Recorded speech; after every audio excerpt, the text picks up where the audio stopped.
Juan Kapitulo 6, versikulo 35. Si Jesus miingon kanila, "Ako mao ang pan nga naghatag sa kinabuhi. Ang muari kanako dili nagayod gutumon, ug ang mutuo kanako dili nagayod uhawon." Pan sa kinabuhi.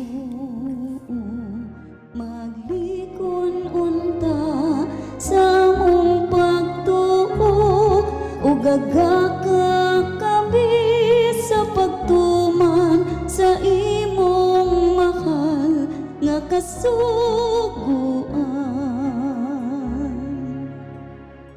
Ang ginumanaa kaninyo sa itong Ebanghelyo sa mala ni San Mateo. Si Jesus miingon sa mga tinun-an, ayaw ginyo buhata ang inyong tulumanon sa relihiyon kung lamang makita sa mga tao. Kung ingon ninyo ni ini pagbuhat, dili kamo makadawat sa ganti gikan sa inyong amahan nga tuwa sa langit. Busa kung mo hatag kamo sa taong kabus, iyo kay pasigarbo ingon sa gibuhat sa mga hambugero sulod sa mga sinagoga ug sa kadalanan. Nagbuhat sila ni ini aron daygon sa mga tao. Pasultihan ko kamo nga naghimo sa ingon gigantihan na. Kung galing mutabang ka sa usa ka taong kabus, himoa kini sa paagi nga bisan gani ang imong labing suod nga higala dili masayod ni ini. Himoa kini sa tago, ang imong amahan nga tuwa ang nagtan-aw sa imong gibuhat sa tago, muganti kanimo. Ingon kung mag-ampo ka, ayaw pa sa ingon sa tipakaron ingnon. Gusto silang magtindog o mag-ampo sulod sa mga sinagoga, diha sa mga eskina sa kadalanan, para makita sila sa mga tao. Sultihan ko kamo, nagantihan na sila. Kung mag-ampo gani ka, sulod nga to sa imong lawak, nga takpi ang pultahan, pag-ampo sa imong amahan, nga dili makita, nagantihan ka sa imong amahan, nga nagtanaw sa imong gibuhat sa tago. Ug sa imong pagpuasa ayaw ipakita nga nagsubo ka kamo sa mas gibuhat sa mga tipakaron ingnon. Magsuri-suri sila nga gutom ug panagway ano makita gayud nga nagpuasa sila. Sultihan ko kamo, igantihan na sila. Kung magpuasa ka, pahilamos panudlay aron walay bihabalo nga nagpuasa ka. Kawas sa imong amahan nga dili makita ug gantihan ka sa imong amahan na nagtanaw sa imong gibuhat sa tago. Ang Ebanghelyo sa Ginoo. Pasalamati ang Ginoo kay siya maayo, ang iyang gugma mulungtad hangtod sa kahangturan. Pasalamati ang Diyos sa tanang mga Diyos, ang iyang gugma malungtaron. Pasalamati ang Ginoo sa mga Ginoo, ang iyang gugma malungtaron.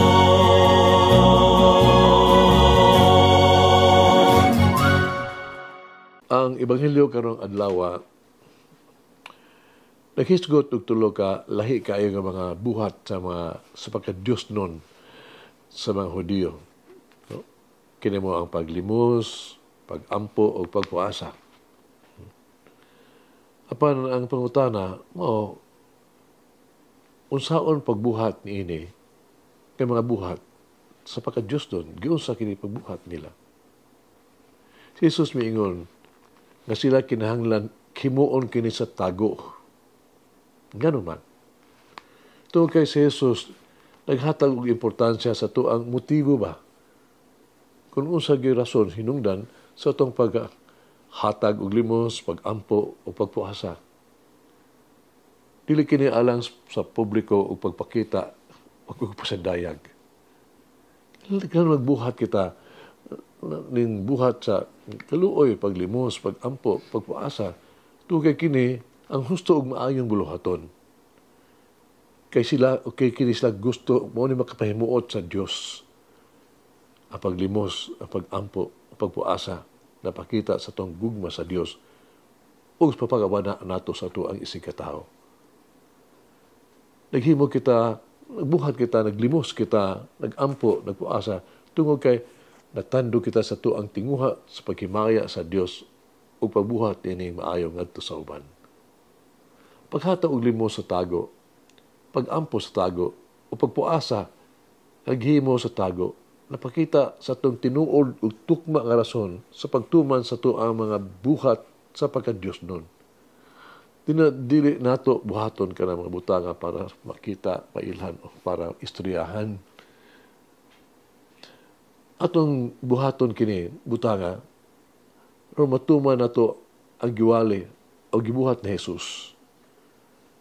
Ang paghatag og limos mao ang pagpakamatay sa kahakog ug pagka mapuanguron.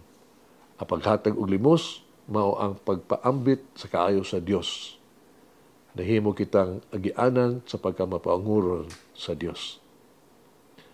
Ato ipaambit ang ato ang nadawat o nasinati gikan sa Dios. Kita nagampo o kita nagpuasa dili aron papasundayag sa publiko. Pag-ampo o pagpuasa, makapaamgo ka nato kanining yutan ong kinabuhi ang ato ang labing dako nga kahupayan o kalipay ang Diyos lamang o kinigikan lamang kaniya. Paglimos kita, magampo, magpuasa, tungkol kay mao kini ang ato ang buhaton at tubangan sa Dios ug alang kaniya. Ato pangutanon atong kaugalingon. Unsa ang ato ang motibo sa pag-alagad? Putling gugma ba sa Dios ug sa atong isikatawo o pasigarbo ba sa atong kaugalingon? Doon sa gilanon ka siyo sa kinabuhi ni San Nicolas sa Bari. Nailan siya sa iyahang kaayo, kamaghatagon, labi na sa mga kabus, kanang hinahanglan. Usa kay tabo, no? Sa kinabuhi. No? Nagsugyot nga siya sa tulog ka gabi, no? Sa tulog gabi, sikito siyang naghatag, naglabay og bag sa bulawan ba? Sa bukas nga sa bintana sa usa ka balay, sa usa ka kabus nga tao. Ano tabangan siya, no? Ang kinitawhana nga maka dunay dote, dunay dori ba? Bugay nga sa iyang tulo ka anak nga babae. Kung wala ang kinahanglan ang duty, no, ang bugay, kung wala kini nila niya, ang mahitabo, ang iyang mga anak ng babae mapugos in taon, nga dili makaminyo, umahimo lang gitawag ito ka prostitute. Kini sulong nubuhat sa pagka may maambitanon, nakaangkon kang si Nicolas de Bari nga titulo nga tigdala sa mga gasa. Hilagway siya nga nagkupot sa iyang wala nga kamot ug tulo ka sako nga bulawan ug sa ulahi sa wala gilagway siya nga mansanas ug bulawan ug mga bulang sulod sa sako. Kapasidunggan sa mga Kristiyanos ang iyang panumduman pinaagis pagpabilin, no, sa ilang mga regalo nga sorpresa sa mga medyas sa ilang mga anak labitayon ba magabi sa dili pa ang anibersaryo sa kapistahan ni San Nicolas. Kini nga tradisyon nagpadayon gihapon sa Europa, labi na sa Austria. Diin ang buutan nga bata po nila good children gantihan og mga gitawag sweets candy, no? Samtang katong mga badlungon, no? Dili tagaan gyud o gani kastiguhon pa. Tagaan lag uling. O kining batasan naghimo o nag-ila ni San Nicolas ingon og Santa Claus sa Pasko. Dugang pa, si San Nicolas, giila usab siya patron sa mga bata. Mag-ampo kita. Mahang turong amahan, ang amo ang walay katapusan nga maluluyon nga Dios.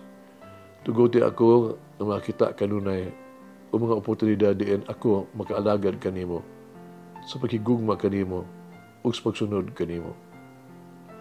Tuguti ako kanunay nga adunay higayon nga ipaambit ang imong kaayo, imong mga grasya ug mga regalo sa uban. Tuguti ako nga kanunay kadunay kaisog sa paghatag ug limos ug pagpuasa. Amen. Lord Mary, for my heart in sincerity and truth. Malangyan Diyos magagahom sa tanan, Amahan, Anak, Espiritu Santo. Amen. May the Lord of the divine mercy bless us all, heal us from all diseases and suffering. Ayun unta niya kita, tanang mga sakit na to sa lawas o sa kalag, body and soul. In the name of the Father, the Son, and of the Holy Spirit. Jesus, I trust in you. Amen. Whoever eats the bread of life will never hunger, says the Lord. Kay galaan inyong nabati ang pagpaambit ug hamubong pamalandong sa pulong sa Dios pinaagi sa tulumanon pan sa kinabuhi nga gidumala ni Monsignor Daddy Silva. Hangtod na usab sa sunod higayon, daghang salamat. The bread of life